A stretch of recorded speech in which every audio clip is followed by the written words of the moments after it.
BEd online classes में आपका स्वागत है। जैसा कि मैं आपको बीएड फर्स्ट ईयर का optional paper teaching of Hindi, जिसे हिंदी शिक्षण कहा जाता है, ये पेपर मैं पढ़ा रहा था। पिछली कक्षा में हम लोगों ने पढ़ा था इकाई योजना के महत्व के बारे में। इस बिंदु की कुछ बातें छूट रही थी, इसकी चर्चा हम आज इस कक्षा में आपसे करेंगे। देखिए, हम लोगों ने पिछली कक्षा में पढ़ा था द्वितीय इकाई के तृतीय अनुभाग को, जो था इकाई योजना का महत्व, उसका अर्थ एवं उसकी विशेषता। उसमें एक बिंदु छूट रहा था,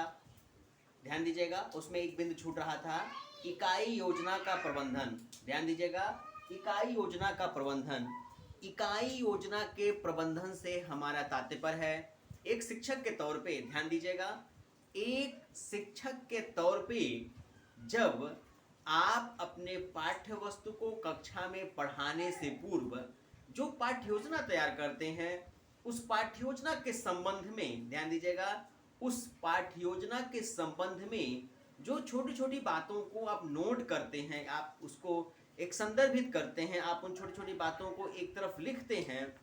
लिख के उस बड़े से पाठ की जो छोटी छोटी महत्वपूर्ण बातें हैं, जब उसको आप बताने और दर्शाने का प्रयास करते हैं, तो उसके लिए आप इकाई योजना तैयार करते हैं। ध्यान दीजिएगा, उसके लिए आप इकाई योजना तैयार करते हैं। इस इकाई योजना को तैयार करते समय, ध्यान दीजिएगा, इस इकाई योजना को तैयार करते समय प्रबंधन एवं प्रशासन, ध्यान दीजिएगा, प्रबंधन एवं प्रशासन, प्रबंधन एवं प्रशासन की अति आवश्यकता होती है। कहने का तात्पर्य है कि आप एक शिक्षक के तौर पे यदि इकाई योजना को तैयार करना चाहते हैं, इकाई योजना का निर्माण आप करना चाहते हैं, तो एक शिक्षक के तौर पे सबसे पहले आपको इसका प्रबंधन आना चाहिए, और प्रबंधन के साथ साथ इसका प्रशासन भी सुनिश्चित होना चाहिए। क्यों होना चाहिए? क्योंकि ध्यान दीजिएगा, क्योंकि यदि आप चाहते हैं, अगर उदाहरण के तौर पे हम दृष्टांत की बात करें, तो जैसे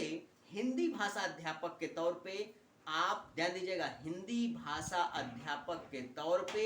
आप अपने बालकों को, आप अपने बच्चों को, आप अपने छात्रों को, आप अपने शिक्षार्थियों को यदि वाक्य बताना चाहते हैं, वाक्य की परिभाषा बताना चाहते हैं, तो वाक्य है, ध्यान दीजिएगा, वाक्य के बारे में बताना चाहते हैं, वाक्य के बारे में बताना चाहते हैं, इस वाक्य के बारे में बताने से पहले आपको, ध्यान दीजिएगा, आपको अक्षर, शब्द, ध्यान दीजिएगा, अक्षर, शब्द और मात्रा, इन तीनों की जानकारी अपने प्रशिक्षार्थियों को, अपने शिक्षार्थियों को, अपने छात्रों को, अपने बालकों को देनी पड़ेगी। अब यदि, ध्यान दीजिएगा, आपका कोई हिंदी के विषय का जो एक कोई पाठ है, वाक्य उसका अर्थ एवं उसकी परिभाषा, तो वाक्य के अर्थ एवं परिभाषा को, ध्यान दीजिएगा, वाक्य के अर्थ एवं परिभाषा को समझाने से पहले आप उन छात्रों को अक्षर, शब्द और मात्रा के बारे में बताएंगे। अब जब वाक्य के अंतर्गत इन शामिल तीनों महत्वपूर्ण बिंदुओं पे आप चर्चा करेंगे, तो आप अक्षर, शब्द और मात्रा की इकाई योजना बनाएंगे। अब जब इकाई योजना बनाएंगे, तो इस इकाई योजना में प्रशासन का बहुत बड़ा महत्व होता है, प्रबंधन का महत्व होता है बहुत। क्यों? क्योंकि एक शिक्षक के तौर पे सबसे आवश्यक होता है कि आपको, आपके पास उस पाठ के संदर्भ में पुस्तिकाएं होनी चाहिए, लेखन सामग्री होनी चाहिए, कुछ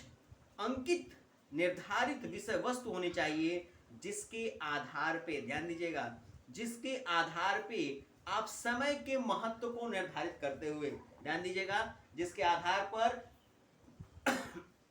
आप समय के महत्व को निर्धारित करते हुए आप इन अक्षर, शब्द और मात्रा की इकाइयां तैयार करेंगे। इन इकाइयों को तैयार करते समय आपके पास किताबें होनी चाहिए, आपके पास समय होना चाहिए, और कितने समय में, ध्यान दीजिएगा, कितने समय में, किस आधार पे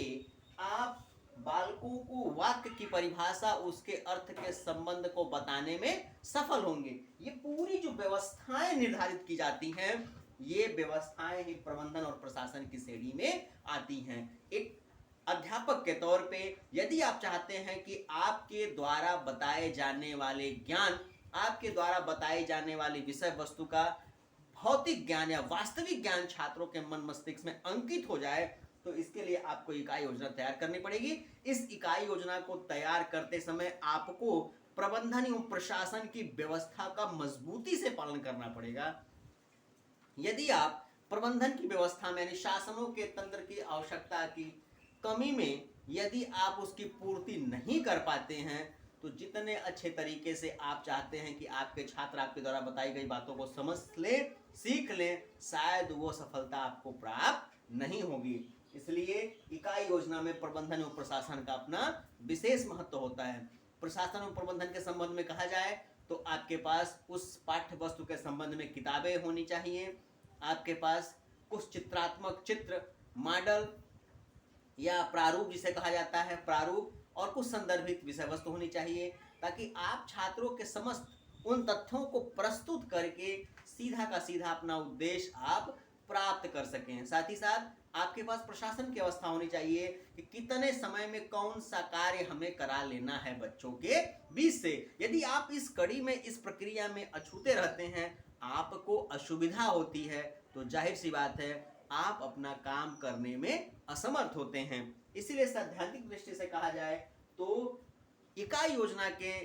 आवश्यकता हेतु उसका प्रबंधन होना सुनिश्चित है, क्योंकि प्रबंधन की व्यवस्था ही उस इकाई योजना की सफलता को निश्चित करती है। तो आज की कक्षा में बस इतना ही। अब इसके बाद हम लोग अगली कक्षा में एक नए विषय वस्तु के साथ आपके सामने प्रस्तुत